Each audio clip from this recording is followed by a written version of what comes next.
2004년 10월 27일 저녁 8시 25분 한 여성이 버스에 오릅니다. 별다른 특이 상황은 보이지 않고 앞에서 세 번째 좌석에 자리를 잡습니다. 그렇게 10분여의 시간이 흐른 8시 35분 화성시 봉담읍 와우안길에 있는 한 정류장에서 하차를 합니다. 그리고 그곳을 마지막으로 그녀는 사라졌습니다. 사라진 여성은 21살의 대학생 노씨였는데요. 먼저 실종 당일의 상황을 한번 살펴보겠습니다. 그녀에게 무슨 일이 있었던 걸까요? 아침 오전 10시 학교에서 중국어 중간고사를 치르고 오후 3시경 분식집에서 사온 떡볶이와 김밥을 두 동생과 집에서 함께 먹었습니다. 오후 6시 수영 강습을 받기 위해 집을 나선 그녀는 오후 7시 자유형 수업을 받습니다. 그리고 7시 50분에 끝나요. 그때 이제 샤워하고 나오면 8시 10분에서 20분. 방송 시간 똑같았어요. 평소와 다를 게 없던 그녀는 8시 25분 수영장 앞 삼거리에서 34번 버스에 올랐고 집에 곧 도착한다는 문자까지 남겼습니다. 그리고 8시 35분 이곳 와우안길 정류장을 마지막으로 그녀는 사라진 겁니다. 그리고 그날 저녁 9시 5분 금방 온다던 딸이 집에 오지 않자 엄마가 휴대전화로 전화를 해봤는데요. 전원이 꺼져 있어 삐 소리 후 소리샘으로 연결되오며 통화료가 부과됩니다. 전원이 꺼져 있는 겁니다. 두 사람이 굉장히 불안해하더라고. 막 이상하다고. 그리고 밤 11시 경찰에 실종 신고를 하게 됩니다. 총 비상이었죠. 경찰 입장에서는 거의 뭐 총 동원됐다고 이렇게 봐도 무방할 겁니다. 2004년 당시는 이춘재가 검거되기 전이었고 화성이라는 지역의 특성상 경찰이 기민하게 움직이기 시작했습니다. 그런데요, 특이한 상황이 발생합니다. 범인이 먼저 한수를 둡니다. 노 씨의 부모님은 밤새 꺼져 있던 휴대폰에 전화를 계속했습니다. 그런데 아침 7시 30분경 아침에 신호가 가서 야 신호가 가는구나 이제 받겠구나 하고 전화를 받는데 이제 남자가 받아서 그 제 딸 전화인데 어떻게 된 거냐 그랬더니 자기 신문 배달하는 사람인데 그 공당 거기에서 전화를 주셨다고. 휴대폰을 습득했다는 장소는 그녀가 내린 버스 정장에서 약 2.2km 떨어져 있는 한 식당이었습니다. 보시는 것처럼 커피 자판기 앞에 있었던 건데요. 이 지점은 버스 정류장을 기준으로 볼 때 집에 가는 방향과 반대 방향인 겁니다. 그리고요, 또 다른 그녀의 소지품들이 발견되기 시작합니다. 레이저가 이쪽에 있었고 청바지가 그 다음에 있었고 짧게는 뭐 100m 길게는 뭐 한 200m 이런 식으로. 속옷부터 청바지 등 범인인 노 씨의 소지품을 대로변에 전시하듯 버린 겁니다. 이에 경찰은 대대적인 인력을 투입 범인의 흔적들을 찾기 시작했는데요. 그렇게 회수된 노 씨의 물건은 휴대폰, 속옷, 티셔츠, 청바지, 점퍼, 양말, 운동화, 수영복 가방, 그리고 실종 20일째 발견된 카드까지 그녀의 거의 모든 소지품을 회수한 겁니다. 그런데요, 궁금합니다. 왜 그녀의 물건을 찾아가라는 듯 전시를 했을까요? 이건 범행과 전혀 상관없는 그야말로 불필요한 행동인 거죠. 우리가 볼 때 불필요한 행동인데 굳이 했다라는 건 범인 입장에서는 꼭 해야만 했던 행동은 아니었을까요? 범인의 포석에 따라 경찰이 어떤 수사를 했는지 살펴봅시다.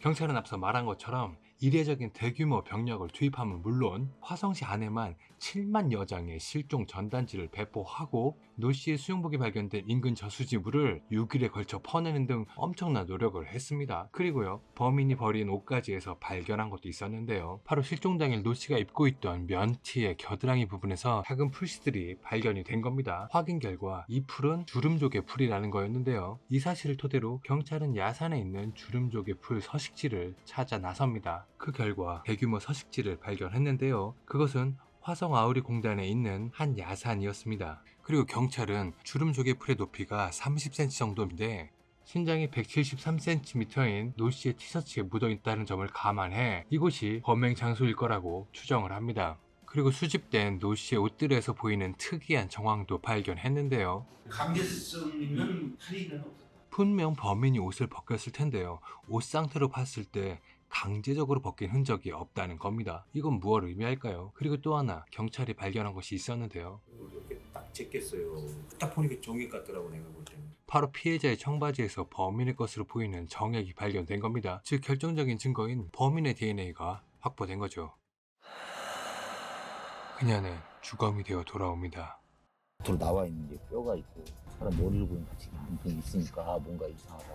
실종 46일 만인 12월 12일 인근 땅을 보러 나온 부동산 업자와 고객에 의해 몸통 부위를 제하고 거의 100고라가 다 진행된 상태로 발견이 된 겁니다. 발견된 장소는 범행 추정 장소와 2.5km 정도 떨어진 인적이 드문 한 야산의 입구였습니다. 자, 그렇다면 이 사체를 통해 어디까지 알 수 있을까요? 이 위쪽의 장기들은 다 남아 있었는데 그 부분들에서 치명상을 유발한 부분이 없다는 거죠. 죽을 만한 원인이 없어요. 사망할 만한 원인이 몸통 내부에. 그래서 사인은 불명이었죠. 정확하게는. 고도의 부패로 인해 사인을 정확히 알 수 없다는 건데요. 그나마 남아있던 몸통에 치명상이 없는 걸로 봤을 때 추측 가능한 부분도 물론 있습니다. 경부압발 지식사는 가능하다는 거죠. 목졸림에 의해 사망했을 가능성은 열려 있는 거죠. 자, 그렇다면 사망 시간은 언제일까요? 떡 조각, 그 양배추, 그런 야채 조각 이런 게 나왔습니다. 피해자의 윗속에서 아직 소화가 덜 된 떡과 야채가 나왔습니다. 이건 실종 당일 노씨가 동생들과 먹었던 떡볶이와 김밥의 주 재료들이죠. 그 음식을 다 먹은 시간은 4시라고 하고 범인과의 조후 시간이 8시 35분 이후라고 했을 때 아직 소화가 덜 된 상태라면 범인과 조후하고 얼마 지나지 않아 사망한 것으로 보입니다. 또 노씨의 사체에는 특이할 만한 점이 있었는데요. 배 부위에 작은 모래 알갱이들에 의해서 긁혀진 듯한 상처들이 있었습니다. 그런데요, 그 상처에서 피가 난 흔적도 염증 반응이 일어난 흔적도 없습니다. 이건 뭘 말할까요? 사후에, 그것도 일정 시간이 또 지난 후에 이 사체를 끌고 이동을 했다라는 겁니다. 즉, 사체를 발견한 장소는 범행 장소가 아니다 라는 거겠죠. 이런 상황으로 봤을 때 이 범행을 저지른 범인한테 꼭 필요한 한 가지가 있죠. 그건 바로 자동차입니다. 알몸의 사체를 여기까지 끌고 올 수는 없었을 테니까요. 그럼 범인은 어떤 모습일까요? 범인의 모습을 그리기에 앞서 먼저 피해자 노씨의 실종 당시 상황을 생각해 봅시다. 피해자 노씨는 마지막으로 내렸던 정류장에서 걸어서 한 30분 정도의 외지고 어두운 길을 가야 하는 입장이었습니다. 그리고요, 그 정류장은 수원대를 비롯해서 여러 대학들이 운집되어 있는 일명 명동 골목이라 불리는 번화가였습니다. 누군가 강제로 노씨를 납치했다면 분명 눈에 띄었겠죠. 걸어다니는 일은 걔가 습관상 잘 걸어다니지는 않습니다. 아마 노씨는 도보가 아닌 차를 탔을 수 있습니다. 평소에도 택시를 이용한다고 했으니까요. 자, 그럼 별다른 소란 없이 차에 올라탈 수 있는 경우의 수는 3가지죠. 첫 번째는 택시입니다.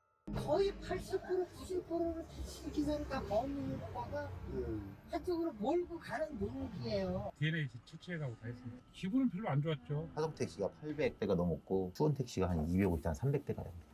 인근 택시 1000대를 넘게 조사를 했지만 별다른 성과는 없었습니다. 자, 그럼 두 번째는 아는 사람이겠죠. 연식범일 가능성이 많다. 경찰은 가족 친인척 82명, 교우관계 352명, 스포츠센터 364명 등 주변 인물 798명을 조사했지만 이 또한 배소득이 없었습니다. 그러면 남은 3번째 경우의 수는 무엇일까요? 바로 호위동승이죠. 어디까지 가세요? 어쩜 나도 딱 그 방향인데 타시죠. 도심이나 현재는 좀 낯선 광경일 수도 있지만 그 당시 인적이 뜸한 길을 가는 사람에겐 왕왕 있던 일입니다. 예전 연쇄 강간 살인범인 강호순이 피해자와 접촉하는 방법이기도 했습니다. 그렇다면 이 사건의 범인도 호위동승으로 노씨에게 접근을 했을까요? 자, 그런데요. 지난 8월 경기도 용인에서 버스를 기다리던 20대 여대생을 목적지까지 태워주겠다며 유인한 뒤 성폭행하고 살해한 혐의로 36살 김모 씨가 경찰에 구속됐습니다. 경찰은 범행 수법이 지난해 10월 말 발생한 화성 여대생 피살 사건과 유사한 점이 있어 김 씨의 관련 혐의를 추궁했지만 김 씨가 관련 혐의를 부인하고 노 씨가 살해된 그 다음 해인 2005년 8월 용인에서 버스를 기다리던 여대생이 성폭행을 당한 후 살해당한 사건이 발생을 했었고 그 범인이 잡힌 겁니다. 그런데요, 그 피해자의 소지품도 사건 현장 인근 도로변에서 발견이 되었습니다. 무언가 비슷합니다. 과연 같은 범인일까요? 하지만 DNA 대조 결과 일치하지 않았습니다. 도대체 범인은 누굴까요? 그런데 말이죠, 뜻밖의 장소에서 범인과 DNA가 일치하는 사람을 찾아냅니다. 이 사람 거예요. 이건 뭐 36억 분의 1이에요. 그냥 이 사람인 거죠. 그 사람은 바로 국가수 연구원이었습니다. 결론부터 말하면 이 사건은 연구미제입니다. 용인 사건 범인의 DNA를 대조를 하던 그 즈음 국가수 직원 한 명이 양심 고백을 한 건데요. 노씨 청바지에서 추출된 시료가 오염되었을 수 있다라는 거였습니다. 그리고 국가수도 그 내용을 확인한 결과 연구원의 땀이나 침 등이 섞여 들어갔을 거라고 판단을 한 겁니다. 결국 신뢰성이 없는 DNA 데이터로 전락하게 된 거죠. 사건 발생 1년이 지나서 말이죠. 경찰은 인권 침해 논란을 무릅쓰며 총 4,600여 명의 DNA 대조를 의뢰했었는데요. 국가수에선 국가수 직원 DNA와 맞는지 안 맞는지를 보고 있었다는 겁니다. 어이없죠. 이건 그동안 했던 수사가 완전 꽝이 됐음을 의미합니다. 수사를 받았던 사람들 다시 수사를 해야 된다는 얘기죠. 그리고 더 큰 문제는 이 사건의 유일한 증거가 사라졌다라는 겁니다. 그런데 아직 하나가 남아 있습니다. 아직 종결된 사건이 아니니 청바지에서 다시 채취해서 작업을 할 수 있겠지요. 그런데요. 끝까지 뭐 다 어찌 지금 어찌 감정이 이미 끝났잖아요. 국가서에 가서. 그러니까 그거는 다 돌려줬을 거야 당시. 그런데요. 그 드리폰 발견된 것 중에서 돌려받은 거는 전화기, 휴대폰만 돌려받았어요. 휴대폰 말고는 돌려받은 게 없습니다. 한마디로 주요 증거품인 청바지도 뜬 겁니다. 이 말은 범인을 잡아도 범인이라고 할 만한 증거는 이제 없다. 범인을 잡을 수 없다 라는 겁니다. 수사기관이 선물해준 또 다른 완전 범죄죠. 승패를 떠나 복귀는 중요합니다. 어떤 경찰관이 시신이 발견됐던 무덤에서 자면서 이제 그 죽은 시신이 와서 범인을 알려주지 않을까. 간절했었던 거죠. 무슨 살인의 추억 영화 카피처럼 죽을 만큼 잡고 싶었습니다. 경찰은 정말 잡고 싶었습니다. 그런데 어디서부터 잘못됐을까요? 너무 맹목적이었죠. 첫 번째로 맹목적이었던 게 범행 장소 특정이었죠. 노시 면티에 묻은 주름 조개풀로 범행 장소를 주름 조개풀 서식지가 있는 이곳 야산으로 추정을 했는데요. 그렇다면 그렇게 주름 조개풀이 많은 서식지에서 뒹굴었는데 어떻게 다른 옷에는 묻지 않았을까가 설명이 돼야 될 거고요. 그리고요, 피해자 노씨의 신장은 173cm입니다. 이는 그때 당시인 2004년 남자 평균 키보다 큽니다. 범인이 엄청난 거구가 아니라면 억지로 그녀를 야산에 끌고 들어가는 건 쉽지 않은 일일 겁니다. 옷도 강제로 벗긴 흔적도 없고요. 그렇다면 그 야산이 범행 장소가 되려면 둘이 손잡고 콧노래 부르면서 올라가는 경우뿐이 없습니다. 자, 그리고 만에 하나 정말 어떻게 끌고 올라갔다고 칩시다. 거기서 살인을 하고 옷을 다 벗긴 후 죽은 그녀를 다시 들쳐업고 내려와 사체가 발견된 지점에 옮겨 놓는다? 심지어 더 깊은 산에서 죽인 피해자 사체를 더 얕은 산에다 유기를 한다? 넌센스죠. 위 음식물의 소화 상태로도 봤을 때 산을 오르거나 이럴 만한 시간은 없었던 것 같습니다. 아마 차 안이 범행 장소지 않을까 싶습니다. 차에 탄 지 얼마 안 돼서 먼저 살해가 일어나고 그리고 옷을 벗기고 유기를 한 게 아닌가 싶습니다. 그렇게 일을 다 마친 범인은 커피 자판기에서 커피 한 잔을 마시며 그녀의 핸드폰을 버리고 43번 국도로 향하는 도로를 운전하고 가면서 그녀의 소지품을 하나씩 버린 걸로 보여집니다. 두 번째로 맹목적이었던 게 DNA죠. 경찰이 열심히 DNA를 대조하고 수사한 거는 인정합니다만 DNA 대조와 병행돼야 될 수사가 조금 허술하지 않았나 싶습니다. 그야말로 전 국민을 뒤져서라도 이 DNA 일치하는 놈만 찾으면 된다라는 수사 방향이지 않았을까 생각이 드네요. 결국 이 사건은 그 어떤 것도 좁히지 못하고 모든 사람이 범인일 수 있는 가능성이 열려 있는 겁니다. 하지만 그 어떤 사람도 범인으로 잡을 만한 증거는 없는 사건이기도 합니다. 역시 또 한 번 깨닫습니다. 완전 범죄는 범인이 만드는 게 아니라는 거 말이죠. 핑맨이었습니다.